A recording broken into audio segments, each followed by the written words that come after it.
Petrol পাম্পত ইন্ধন ভৰাওঁতে কি সাৱধানতা অৱলম্বন কৰিব লাগে।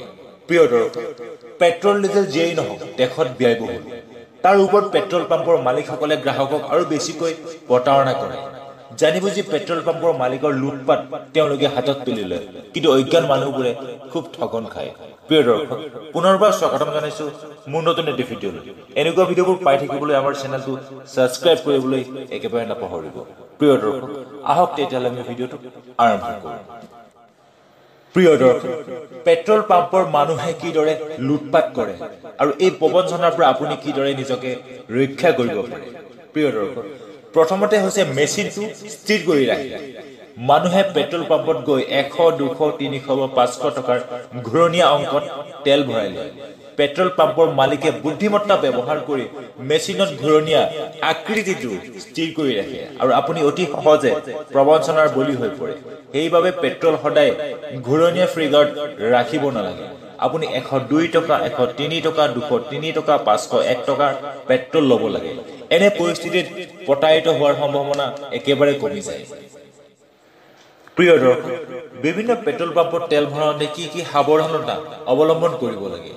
পাম্পৰ মালিকসকলে প্ৰায় ইতিমধ্যে স্থাপন কৰা মিটাৰ ৰিগ কৰি পেট্ৰল চুৰি কৰে। দেশত বহু পেট্ৰল পাম্প এতিয়াও আছে পুৰণি প্ৰযুক্তিৰে চলি আছে, য'ত ইয়াক হেকালি খেলাটো অতি সহজ। আপুনি বিভিন্ন পেট্ৰল পাম্পৰ পৰা তেল ঢালি দিয়ে বা আপোনাৰ গাড়ীৰ মাইলেজ অবিৰতভাৱে পৰীক্ষা কৰি থাকে। আৰু যদি আপুনি অনুভৱ কৰে যে সন্মুখৰ কৰ্মচাৰীজনে আপোনাৰ গাড়ীত পেট্ৰল কম দিছে, তেন্তে লগে লগে আপোনাৰ বাইকৰ পৰা পেট্ৰল উলিয়াই মিটাৰত পৰীক্ষা কৰক। প্ৰিয় দৰ্শক, বিভিন্ন পেট্ৰল পাম্পত তেল ভৰাওঁতে প্ৰথমতে আপোনালোকে মিটাৰত শূন্য চাওক। পেট্ৰল পাম্পৰ কৰ্মচাৰীসকলে আপুনি উল্লেখ কৰা ধনতকৈ কম টকাত তেল ভৰাই দিয়ে। তেতিয়া বাধা দিলে গ্ৰাহকক কোৱা হয় যে মিটাৰটো শূন্যলৈ ৰিছেট কৰা হৈছে। কিন্তু যদি আপুনি মিছ কৰে, তেন্তে প্ৰায়ে এই মিটাৰটো শূন্যলৈ অনা নহয়। সেইবাবে তেল ভৰোৱাৰ সময়ত মন কৰিব যে পেট্ৰল পাম্পৰ মেচিনৰ মিটাৰ শূন্যত স্থাপন কৰা হৈছে নে নাই। প্ৰিয় দৰ্শক, অন্তিমটো হৈছে পাইপত পেট্ৰল ৰৈ গৈছে নেকি। পেট্ৰল পাম্পত তেল ভৰাওঁতে পাইপটো দীঘলীয়াকৈ ৰখা হয়। পেট্ৰল ঢালি দিয়াৰ পাছত অটো কাট হৈ যোৱাৰ লগে লগে কৰ্মচাৰীয়ে গাড়ীৰ পৰা উলিয়াই দিয়ে। এনেদৰে পাইপত 5 টকাৰ পৰা 10 টকালৈ পেট্ৰল বাকী থাকে। এনে পৰিস্থিতিত পাইপত ৰৈ যোৱা প্ৰতিবাৰেই টেংকত সোমাই যায়। মন কৰিব যে অটো কাট হৈ যোৱাৰ পাছত কেই ছেকেণ্ডমান আপোনাৰ বাহনৰ টেংকিত পেট্ৰলৰ নজৰটো থাকিব লাগে, যাতে পাইপত থকা বাকী পেট্ৰলখিনি ভিতৰলৈ যায়।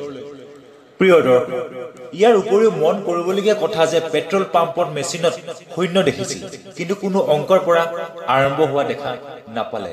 আপুনি মনত ৰাখিব লাগিব যে মিটাৰৰ ৰিডিং পোনপটীয়াকৈ 10ৰ পৰা 15 বা 29ৰ পৰা অংক আৰম্ভ নহয়।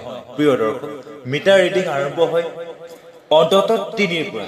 প্ৰিয় দৰ্শক, ভিডিঅ'টো চাই কেনেকুৱা পালে নিশ্চয় কমেণ্ট কৰি জনাব।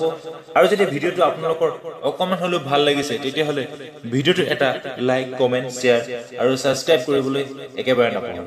প্ৰিয় দৰ্শক, আজিলৈ বিদায় দিওঁ। জয় শ্ৰীকৃষ্ণ, জয় শ্ৰীৰাম।